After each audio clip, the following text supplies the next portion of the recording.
고린도후서 5장 11절에서 17절까지의 말씀. 다 찾으셨죠? 그러면 우리 한 절씩 우리 번갈아가면서 읽도록 하겠습니다. 우리는 주의 두려우심을 알므로 사람들을 권면하거니와 우리가 하나님 앞에 알려졌으니 또 너희의 양심에도 알려지기를 바라노라. 우리가 다시 너희에게 자천하는 것이 아니요 오직 우리로 말미암아 자랑할 기회를 너희에게 주어 마음으로 하지 않고 외모로 자랑하는 자들에게 대답하게 하려 하는 것이라. 우리가 만일 미쳤어도 하나님을 위한 것이요 정신이 온전하여도 너희를 위한 것이니 우리를 강건하시는도다. 우리가 생각하건대 한 사람이 모든 사람을 대신하여 죽었은즉 모든 사람이 죽은 것이라. 그가 모든 사람을 대신하여 죽으심은 살아있는 자들로 하여금 다시는 그들 자신을 위하여 살지 않고 오직 그들을 대신하여 죽었다가 다시 살아나신 이를 위하여 살게 하려 함이라. 그러므로 우리가 이제부터는 어떤 사람도 육신을 따라 알지 아니하노라. 비록 우리가 그리스도도 육신을 따라 알았으나 이제부터는 그같이 알지 아니하노라. 다 함께 읽겠습니다. 그런즉 누구든지 그리스도 안에 있으면 새로운 피조물이라. 이전 것은 지나갔으니 보라 새 것이 되었도다. 아멘. 오늘은 저희가 이렇게 함께 읽은 이 말씀을 가지고요, 강건하시는 주님의 사랑이라는 제목으로 말씀을 나누겠습니다. 여러분, 사람이 갑자기 변하면 어떻게 된다고 이야기를 하죠? 죽을 때가 다 됐다라고 이야기를 합니다. 뭐 이런 얘기들 많이 들어보셨죠? 좀 나이가 좀 있으신 분들이 그동안은 그렇게 살지 않았는데 뭐 갑자기 착하게 살려고 하거나 그동안 하지 않았던 일들을 하려고 할 때 뭐 농담처럼 뭐 이런 이야기를 합니다. 저도 뭐 청년들을 섬겼을 때 청년들에게 이 농담을 참 많이 했던 것 같아요. 평소 전혀 교회 봉사를 하지 않았던 청년이 갑자기 어느 날 연락이 와가지고 목사님 저 뭐 좀 섬겨보겠다라고. 저 솔직히 그런 친구가 제일 두렵거든요. 막 그렇게 이야기를 합니다. 그리고 뭐 성경만 책만 보면 막 그렇게 꿀잠 잔다는 친구가 어느 날 와가지고 저 일독했습니다. 막 이런 얘기를 할 때, 평소에 연락 한 번도 안 하다가 갑자기 목사님 잘 지내세요라고 그렇게 연락을 받았을 때, 야 사람이 갑자기 변하면 죽는데 죽을 때가 다 됐대. 막 이런 농담을 자주 했었습니다. 사람이 갑자기 변하면 죽을 때가 다 됐다라 이 말 안에는 사람이 그만큼 변하기 어렵다. 특히 나이가 들면 들수록 사람 변하는 것이 참 어렵다는 의미가 이 안에 있습니다. 그래서 평소에는 전혀 그렇게 살지 않다가 이제 정말 죽을 때가 다 돼서 뭐 좋은 사람으로 뭐 기억되고 싶은 그런 마음이 있어서 또 혹시 몰라가지고 지금이라도 좀 잘 살아보면, 바르게 살아보면 좀 천국 가지 않을까 하는 이 생각에 정말 뭐 죽을 때가 다 돼서 뭐 그렇게 하기도 합니다. 그러니까 이런 농담이 있는 거죠. 자, 그런데 여러분, 성경을 좀 보게 되면 거짓말처럼 그의 인생이 180도로 변한 사람이 있습니다. 여러분 혹시 그 사람이 누군지 아세요? 뭐 크게 얘기하셔도 돼요. 바울입니다. 바울. 그 사람이 누구냐면 사도 바울이에요. 사도 바울은 예수님의 제자들을 예루살렘으로 잡아오려고 다메섹으로 가는 그 도중에 정말 결정적인 그 회심을 경험하게 됩니다. 그리스도인들을 예루살렘으로 잡아가려고 다메섹으로 가는 도중에 부활하신 예수님을 만나게 되는데, 그러니까 이 사건을 통해 바울은 완전히 새로운 사람으로 바뀌게 돼요. 예수님과 그의 제자들 그리고 그리스도인들을 핍박했던 그 사울이 예수님의 사도가 됩니다. 그리고 바울로 완전히 거듭나요. 여러분, 원래 바울이 이제 어떤 사람이었냐면 본래 그의 이름은 사울이어서 사울. 그는 로마 제국의 지방 도시인 그 길리기아 다소 출신인데요. 그는 유대인이었지만 나면서부터 로마 시민권자였습니다. 로마 시민권. 그러니까 당시에 로마인이 아닌 그 사람들이 로마 시민권을 가지고 있으려면요, 재산이 정말 많이 있거나 아니면 로마 정부에 아주 큰 공을 세워야지만 그 로마 시민권을 가질 수가 있었는데, 그가 태어나면서부터 로마 시민이었다라고 이야기를 합니다. 그러니까 그 말은 그의 가정은 로마 사회에서 어느 정도 재산도 있었고 사회적 지위도 가지고 있었다라고 하는 거예요. 그러니까 상류층에 있었다라고 하는 거예요. 그리고 그는 가말리엘의 제자로서 전문적인 유대교의 훈련을 받은 사람이었습니다. 뿐만 아니라 바울은 산헤드린 공회의 그 회원이었어요. 그러니까 산헤드린이라는 것은요, 당시 제사장들과 장로들 그리고 유대 그 지도자들로 구성된 그 유대법을 그 다루는 최고의 그 법정이었습니다. 근데 바울은 어린 나이에도 불구하고 산헤드린 멤버였습니다. 그러니까 이것들을 다 생각해 보면 바울은 당시에 아주 훌륭한 배경을 가진 남부러울 것이 하나 없는 당시 사회에서 출세와 성공이 그 보장된 그런 사람이었습니다. 요즘으로 치면 다이아 수저까지는 아니지만 아주 훌륭한 금수저였다라고 하는 거예요. 아주 훌륭한. 예. 그리고 바울은요, 바리새파 유대인 출신으로서 그리스도인들을 핍박하는 그 일에 아주 열심을 냈던 사람이었습니다. 갈라디아서 1장 13절 14절을 보면 여러분은 내가 어떻게 살아왔는가를 들었을 것입니다. 나는 유대교에 속한 사람이었습니다. 나는 하나님의 교회를 몹시 박해했을 뿐만 아니라 아예 없애버리기까지 계획했습니다. 나는 나와 나이가 비슷한 다른 유대인들보다 더 열심히 유대교를 믿었었습니다. 또한 그 누구보다도 조상들의 전통을 지키는데 열심이었습니다.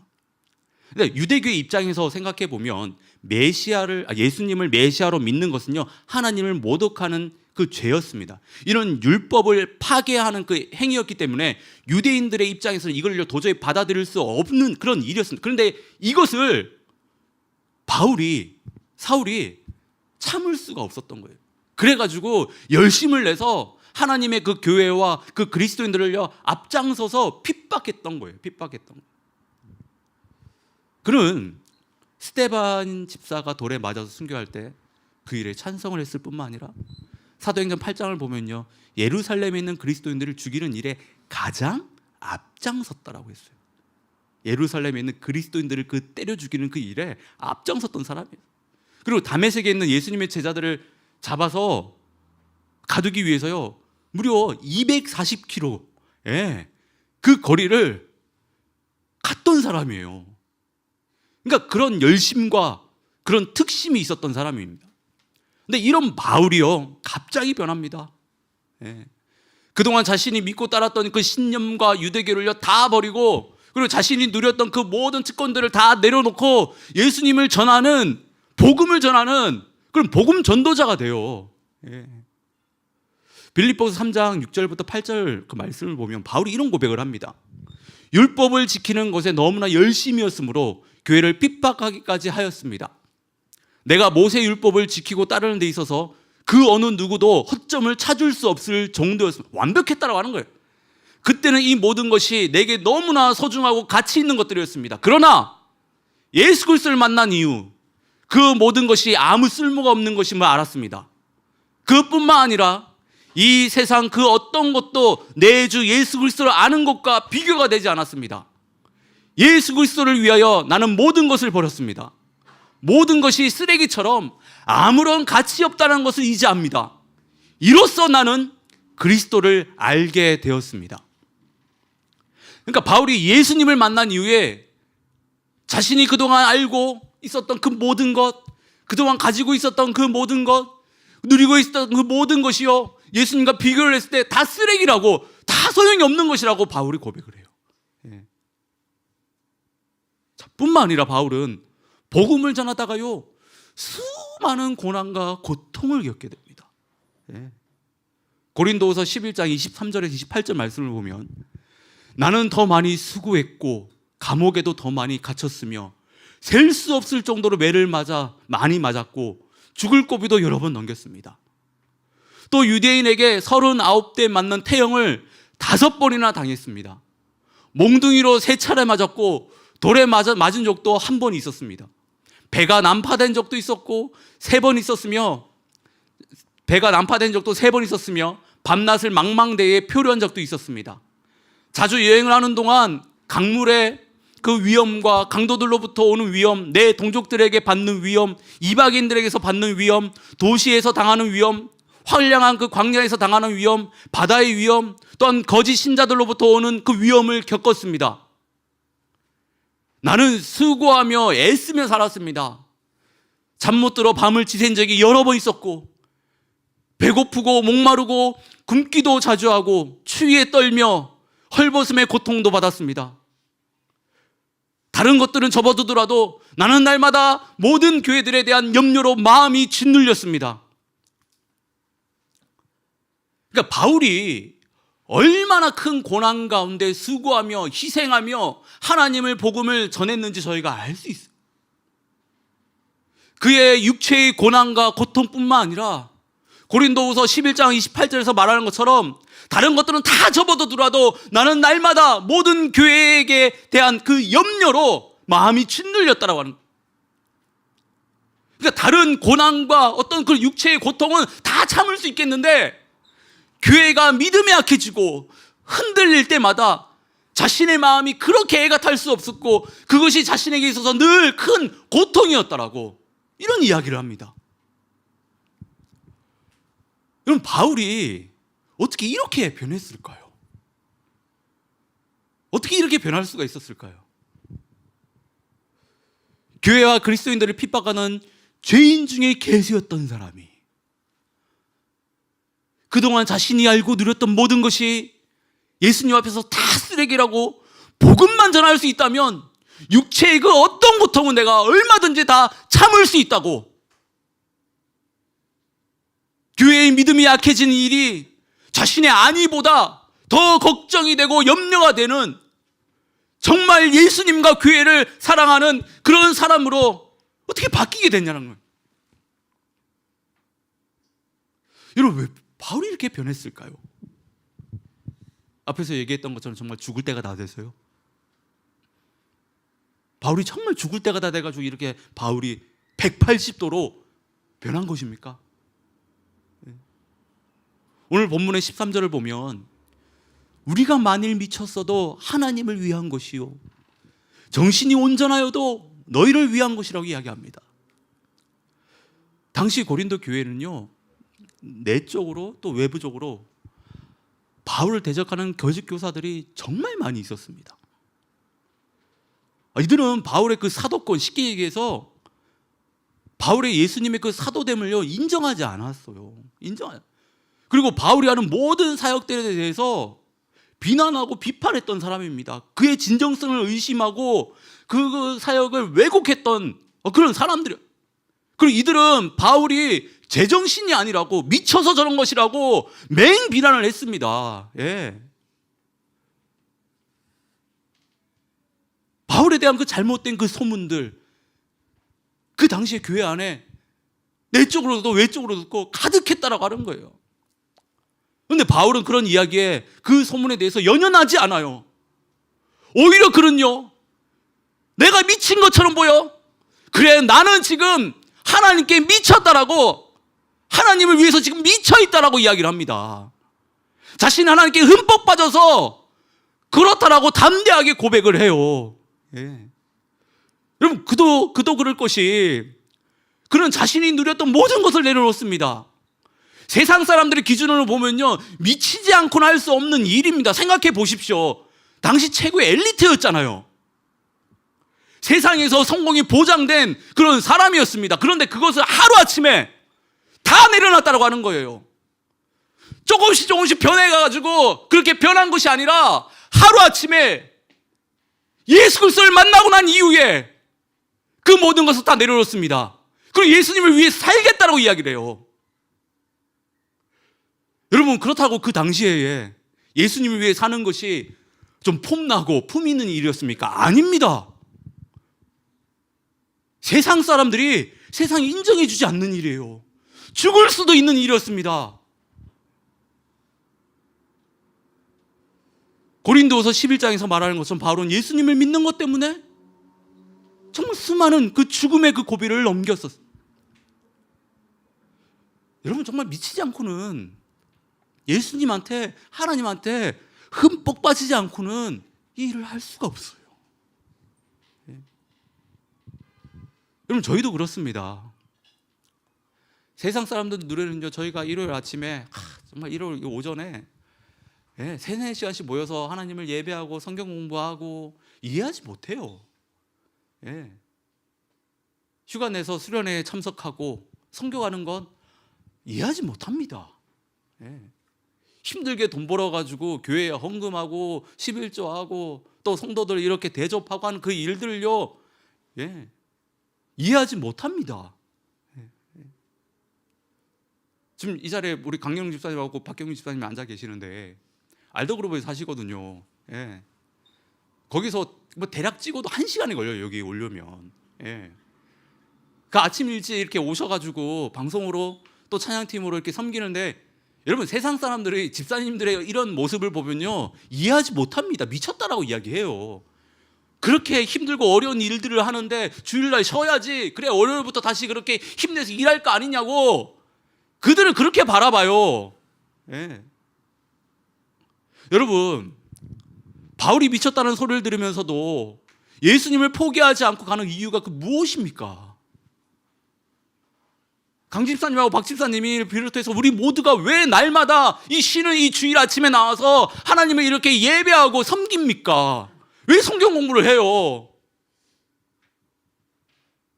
그 해답이 바로 오늘 본문의 14절입니다. 우리 14절을 다 같이 한번 읽어보겠습니다. 14절입니다. 다 같이 읽겠습니다. 시작. 그리스도의 사랑이 우리를 강건하시는도다. 우리가 생각하건대 한 사람이 모든 사람을 대신하여 죽었은즉 모든 사람이 죽은 것이라. 우리 한 번 더 읽겠습니다. 시작.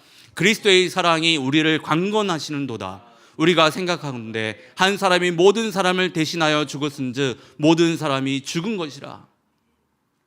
여러분, 바울이 갑자기 변하고 미쳤다라는 소리를 들으면서 포기하지 않고 예수님을 위해 살아가는 그 이유는요, 그리스도의 그 사랑이 바울을 강건했기 때문입니다. 그리스도의 사랑이 바로 우리를 강건했기 때문입니다. 강건하다는 그 의미는, 이 히브리의 원어의 그 의미는 몇 가지가 있는데 그 중에 하나는 압박하는 겁니다. 압박하는 거. 이 말은요, 어떤 힘에 의해 강제로 앞으로 나아가는 것, 다르게 이야기하면요, 끌고 가는 것을 이야기하는 거예요. 끌고 가는 거. 마치 강물 속에서 수영을 할 때 강물의 물결이 수영하는 사람을 압박해서 강물 물줄기를 따라 떠내려가듯이 그리스도의 사랑이 그렇게 강하게 압박하고 힘을 가하는 것을 이야기하는 거예요. 그러니까 그리스도의 사랑이 우리를 강건하여서 압박해서 끌고 가서 우리가 하나님을 예배하고 섬기고 교회를 위해서 봉사하고 때로는 인내하며 예수님을 위한 모든 수고를 아끼지 않는 것이라는 거예요. 여러분, 우리가 신앙생활 하면서 착각하면 안 되는 것이요, 우리가 하는 모든 신앙과 관련된 그 활동들의 그 동기와 그 동력과 그 힘은요, 여러분, 우리에게서 시작되는 것이 아닙니다. 우리의 어떤 의지에서 시작되는 것이 아니에요. 우리는 전적으로 타락한 죄인이기 때문에 우리 스스로는 하나님을 찾을 수도 없고 하나님의 말씀을 깨달을 수도 없습니다. 우리가 하나님을 찾고자 하는 것은 우리의 의지가 아니라 그리스도의 사랑이 우리를 강건하셔서 우리를 압박하고 우리에게 힘을 가해서 하나님을 찾고자 하는 의지가 일어나는 거예요. 우리 이것을 잊으면 안 됩니다. 예. 바울이 수많은 고난과 고통을 겪으면서도 복음 전하는 것을 포기하지 않을 수 있었던 것은 바울의 어떤 노력과 의지 때문이 아니에요. 그의 의지가 강해서 그가 정말로 많은 노력을 했기 때문에 그것이 아니라 그리스도의 사랑이 바울을 강건했기 때문입니다. 때로는 그가 미쳤다고 소리를 들으면서도 끝까지 자신의 사역을 감당할 수 있었던 것은 그 그리스도의 사랑이 바울을 강건했기 때문이에요. 예. 여러분, 그리스도의 사랑이 우리를 강건해야 됩니다. 예. 그래야 우리가 하나님을 찾을 수 있고요, 하나님의 말씀을 온전히 깨달을 수 있고요, 우리가 하나님을 붙들 수가 있습니다. 다르게 이야기해 보면요, 그리스도의 사랑이 우리를 강건해야지만이 우리가 진실된 예배를 하나님 앞에 올려드릴 수 있고 우리가 정말 온전한 신앙인으로서 신앙생활을 하며 살아갈 수가 있다라고 하는 거예요. 우리 의지로는 이것들 가능하지 않습니다. 예. 두 번째는 강건하다는 그 의미는 압축하다는 의미가 있습니다. 압축하는. 이는 그리스도의 사랑에 의해 모든 힘이 한 통로 안에 압축되어서 엄청난 폭발적인 힘을 발휘한다라고 하는 거예요. 예. 그리스도의 사랑이 우리를 강건하시더라는 것을 어떤 학자들은 하나의 그 사건과 이렇게 연결을 시키는데, 바울이 다메섹으로 가는 도중에 회심한 그 사건과 연결을 시킵니다. 사도행전 9장을 보면 바울이 다메섹으로 가는 도중에 부활하신 예수님을 만나게 됩니다. 뭐 이거는 우리가 많이 알고 있죠, 이 이야기는. 이때 이제 바울이 회심을 하게 되는데 예수님을 자신의 구주로 이제 받아들이게 되죠. 이 바울의 회심 때 그리스도의 사랑이 바울을 강건합니다. 강건. 그러니까 엄청난 그 폭발적인 그 힘이, 그가 감당할 수 없는 그런 힘이 그리스도를 핍박하고 살해한 그 사울을 바울로 완전히 뒤집어 버렸다라고 하는 거예요. 이렇게도 이야기할 수 있습니다. 그 강건적인 그 그리스도의 그 사랑이, 그 폭발적인 그 힘이 사울의 그 모든 것을 다 깨부셨다라고 하는 거예요. 그의 신념, 그의 인격, 그의 지식, 그의 지혜, 그의 종교심, 그의 생각, 그의 감정, 그의 자존심, 그 모든 것들을 부시고 완전히 새로운 사람으로 태어나겠다라고 하는 겁니다. 예. 우리도 바울과 전혀 다르지 않아요. 말씀을 보면 우리는 마귀의 자녀였다라고 하잖아요. 죄의 종로를 타는 그런 사람이었다고 이야기합니다. 맞잖아요. 에베소서 2장 1절을 보면 우리의 옛 모습을 가리켜서 영적으로 죽은 사람이라고 이야기합니다. 창세기 6장 5절을 보면 하나님 앞에서 우리는 언제나 늘 악한 생각만 하는, 그 생각만 품고 사는 그런 사람이었다고 이야기해요. 그런데 이런 우리가 강건하신 그리스도의 사랑을 통해서 우리가 완전히 거듭났다라고 하는 거예요. 아멘이십니까? 그동안 자기밖에 몰랐던 우리가 다른 사람을 좀 품어보겠다라고, 예수님을 위해 좀 살아보겠다라고 우리 이런 고백들을 하잖아요. 물론 부족하죠. 하지만 그렇게 살아보겠다고 노력하지 않습니까? 믿음의 싸움도 우리가 하고 있잖아요. 자신의 삶의 이유와 존재의 목적을 세상이 아니라 하나님 안에서 찾겠다고 이야기합니다. 이제는 내 꿈이 아니라 하나님을 위한 꿈을 꾸겠다고 고백하고 있습니다. 여러분, 이거는요, 우리가 전혀 상상할 수 없었던 그런 우리의 삶의 모습이었잖아요. 예.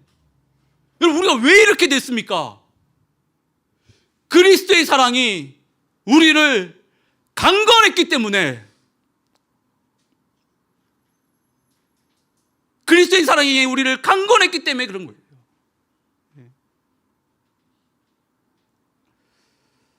그러면 어떤 분들은 뭐 이런 의문을 가질 수 있어요. 그리스도의 사랑이, 바울과 우리를 강건하신 그리스도의 사랑이 어떤 사랑이에요?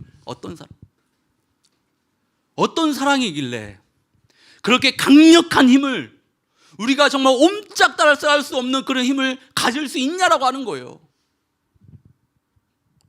오늘 본문에 나온 표현대로 말하자면 강건하신 그리스도의 사랑은 모든 사람을 대신하여 죽은 사랑입니다. 모든 사람을 대신하여 죽은 사랑입니다. 바울을 포함해서 우리 모두는요, 죄로 인해 죽을 수밖에 없었던 죄인이었습니다.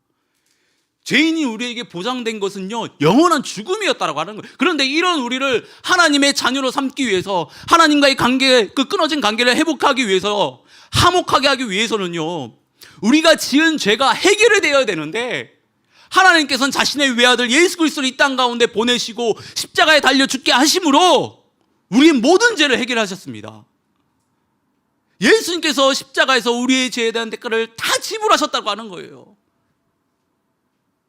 예수님께서는 우리와 하나님과의 관계를 화목하게 하시려고 친히 화목 제물이 되셔서 그 수많은 고난과 고통을 감당하셨고, 그 무서운 형벌을 받으셨으며 끝내 십자가를 친히 지시고 십자가에 자신의 모든 피를 쏟으시며 돌아가셨습니다. 여러분, 이 사랑이요, 우리 인간이 감히 측량할 수도 없는, 상상할 수도 없는 그 무한한 사랑입니다. 예.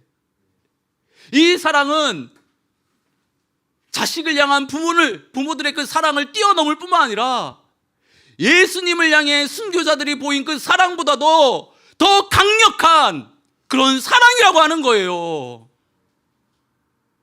그 사랑이 바울을 강건했습니다. 바울을 압박하고 압축하고 그 삶을 인도했다라고 하는 겁니다. 그리고 그 사랑이 우리 역시 우리 삶을 끌고 가고 있습니다. 여러분, 우리는 강건하시는 그리스도의 사랑을 사모해야 됩니다. 그리스도의 사랑이 우리를 더욱더 압박하고 지배하고 이끌 수 있도록 우리 자신을요 주님께 내어드려야 돼요.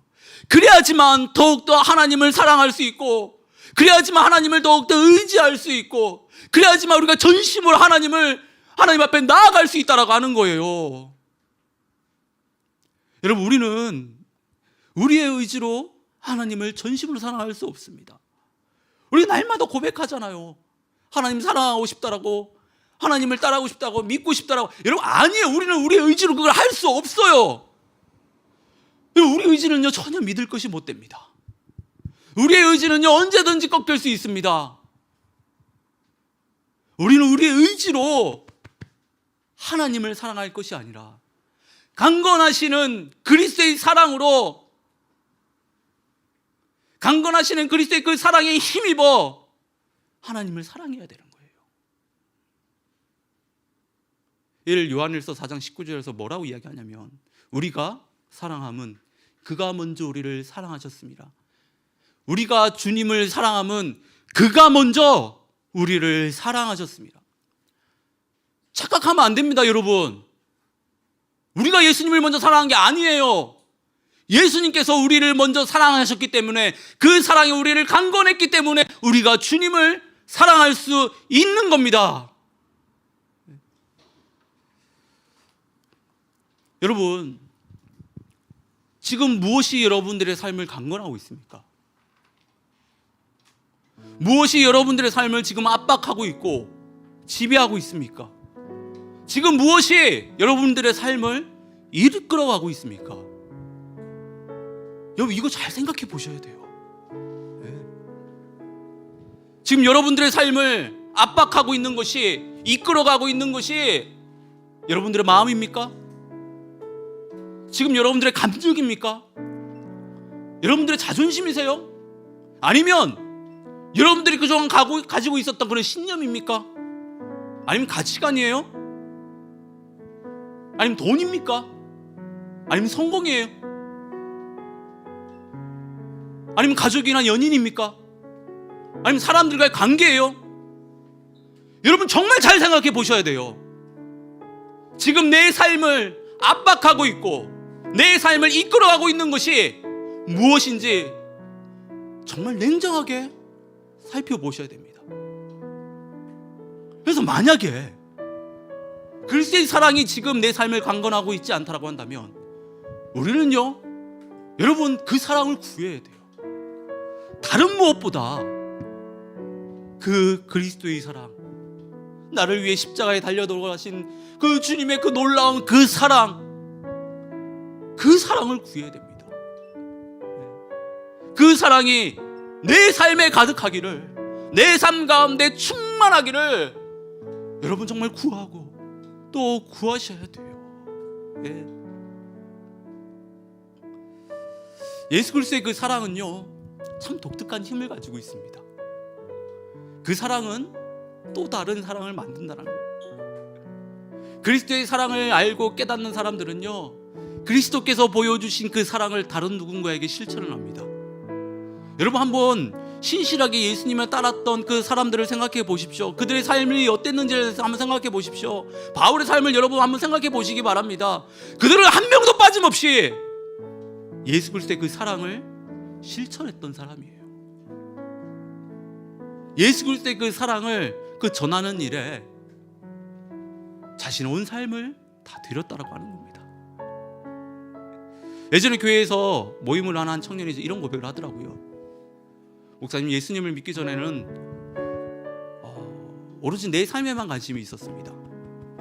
다른 사람들이 어떻게 사는지 전혀 관심이 없었어요. 근데 예수님을 믿고 나니까 예수님의 그 사랑을 알면 알수록 다른 사람들의 삶에 눈에 들어오더라고요. 그 관심이 가져지더라고요. 여러분, 이게 무엇을 이야기하는 겁니까? 그리스도의 사랑이 그 친구를 강건했기에, 그 안에 다른 사람들에 대한 그 관심과 그 사랑이 싹이 텄다라고 하는 거예요. 여러분, 그리스도의 사랑이 우리 삶을 강건해야 됩니다. 그래야 그 사랑으로 인해 우리가 다른 사람들을 진정으로 품을 수가 있습니다. 그 사람을 용서할 수 있고 이해할 수 있고 온전히 섬길 수가 있습니다. 인간의 힘으로 안 돼요. 의지로는요, 인간을 품고 사랑하는데 분명한 한계가 있습니다.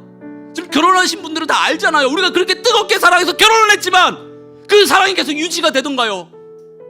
한계가 있다라고 하는 거예요. 한계가. 근데 그 한계를 뛰어넘는 그 힘이 그리스도의 사랑에 있습니다. 그 사랑이 우리를 강건하면 됩니다. 제가 그 청년에게 이런 이야기를 했습니다. 그 이야기를 듣고, 조금만 더 그리스도의 사랑이 강건하면 이제 관심에서 진짜 네가 사랑을 실천할 수 있겠구나. 여러분, 그리스도의 사랑이 우리 삶을 강건해야 됩니다. 우리 모두 강건하시는 그 그리스도의 그 사랑을요, 사모하십시다. 그리고 날마다 그리스도의 사랑이 우리 삶을 강건하도록 전심을 다해 바라고 좀 기도하십시다. 그리스도의 사랑이 우리 삶을 강건하면 할수록 우리는요, 사울이 바울이 된 것처럼 우리의 삶이, 우리의 인생들이 이렇게 매일매일 하나님 안에서 거듭날 줄 믿습니다. 저희가 이번 주에 이제 돌아오는 이제 금토일 해서 저희가 이제 여름 수련회를 가집니다. 여름 수련회를 생각하고 기도하면서 이런 마음이 들더라고요. 이번 주도 말씀도 이렇게 준비하면서 그리스도의 사랑이 정말 이번 수련회 가운데 정말 충만했으면 좋겠다. 그 사랑이 정말 우리 수련회 가운데 가득하여서 우리 모두를 좀 강건했으면 좋겠다. 네. 그래서 그 그리스도의 사랑으로 인해서 우리가 깨져야 될 부분들은 깨지고, 우리가 회복되어야 될 부분들은 회복되어지고, 우리가 또 알아야 되는 부분은 또 알게 되고, 좀 이런 놀라운 그 하나님의 그 역사들, 그 일들이 정말 이번 수련회 가운데 정말 충만했으면 좋겠다. 여러분, 이를 위해서 좀 많이 기도해 주십시오. 이번 한 주 수련을 위해서 기도하실 때 정말 이 수련회 가운데 그리스도의 사랑이 우리를 강건할 수 있도록.